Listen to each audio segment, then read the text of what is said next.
O nosso código genético, sabe, ele guarda praticamente todos os segredos da vida. Mas às vezes, um errinho de digitação nesse código, um errinho mínimo, pode levar a distúrbios de desenvolvimento bem sérios. Hoje, a gente vai mergulhar em como a ciência está finalmente conseguindo ler esse livro da vida com uma clareza que, até pouco tempo atrás, parecia impossível. Para muitas famílias, essa é a pergunta que fica ecoando por anos. Por que é tão complicado achar uma resposta? Elas passam um tempão buscando um diagnóstico para os filhos, presas num verdadeiro labirinto de incertezas. Os médicos até criaram um termo para isso, Odisseia Diagnóstica. E olha, esse nome captura perfeitamente a jornada, né? Uma busca longa, frustrante, por um único nome, uma única causa que possa explicar os desafios que uma criança está enfrentando. Então, para a gente entender essa história toda, nosso roteiro vai ser o seguinte. Primeiro, vamos falar sobre essa odisseia diagnóstica. Depois, a gente entra na tecnologia usada para decifrar o código genético e num estudo gigante que testou tudo isso. Na sequência, vamos analisar os resultados, o debate que surgiu e, por fim, o que tudo isso significa para o futuro dos diagnósticos. Ok, vamos começar do começo então. Primeira parte, a odisseia diagnóstica. Essa busca incansável por uma resposta. Pensa só no peso que isso representa. São anos de incerteza. Dezenas, centenas de consultas médicas, uma bateria de exames sem fim. E tudo isso na esperança de encontrar uma única causa. E o mais frustrante é que muitas vezes, quando uma possível causa aparece, a busca simplesmente para, mesmo que possam existir outras questões envolvidas. Mas aí surgiu uma esperança, vinda de uma verdadeira revolução tecnológica. O que nos leva à nossa segunda parte, decifrando o código genético. A velocidade com que isso tudo aconteceu é impressionante. Olha só, uns 15 anos atrás, a gente mal tinha completado a leitura do primeiro genoma humano. 10 anos atrás, sequenciar um genoma individual se tornou algo viável, mas acessível.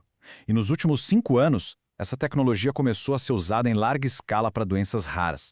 O resultado é que hoje a gente tem descobertas de novos genes praticamente todos os dias. E a tecnologia no centro de tudo isso se chama sequenciamento do exoma. Falando de um jeito simples, é como se fosse um método para ler todas as partes do nosso DNA que dão as instruções para produzir proteínas. Ou seja, as partes que de fato mandam construir e operar o nosso corpo. Uma analogia que ajuda muito a entender é pensar no exoma como um grande livro de receitas do nosso corpo. O sequenciamento, então, seria uma lupa superpotente que ajuda a gente a encontrar os erros de digitação nessas receitas. E são esses erros que podem ser a causa de uma doença. Certo, a tecnologia parece incrível no papel.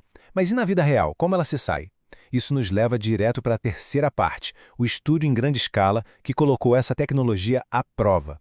A gente está falando aqui do estudo Decifrando Developmental Disorders, ou simplesmente DDD, que foi um projeto gigantesco, um marco, realizado lá no Reino Unido.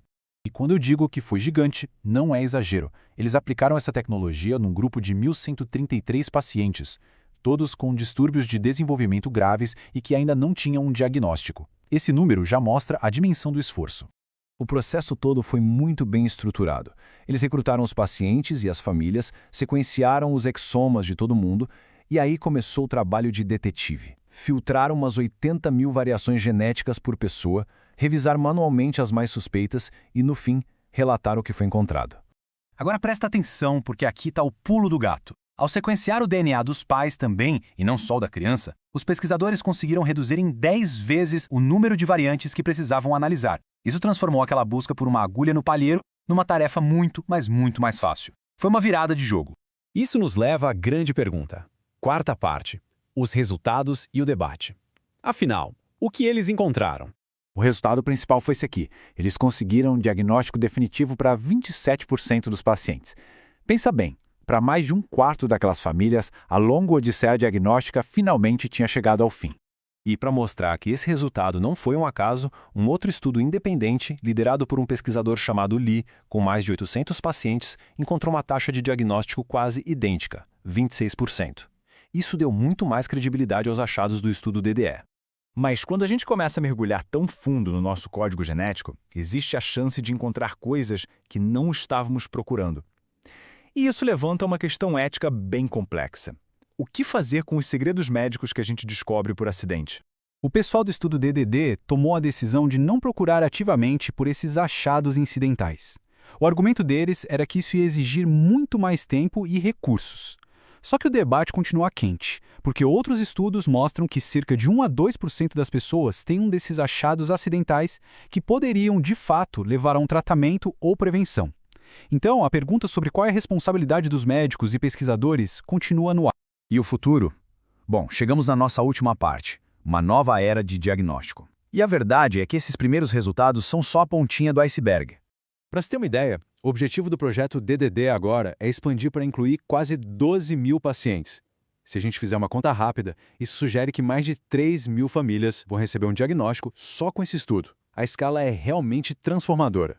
E o mais importante é que, ao compartilhar esses dados abertamente, o impacto se multiplica. Como um dos pesquisadores falou de um jeito bem poético, variantes genéticas que a gente não sabia para que serviam podem, de repente, encontrar uma doença para chamar de lar. Ou seja, cada novo caso que é resolvido ajuda a resolver vários outros.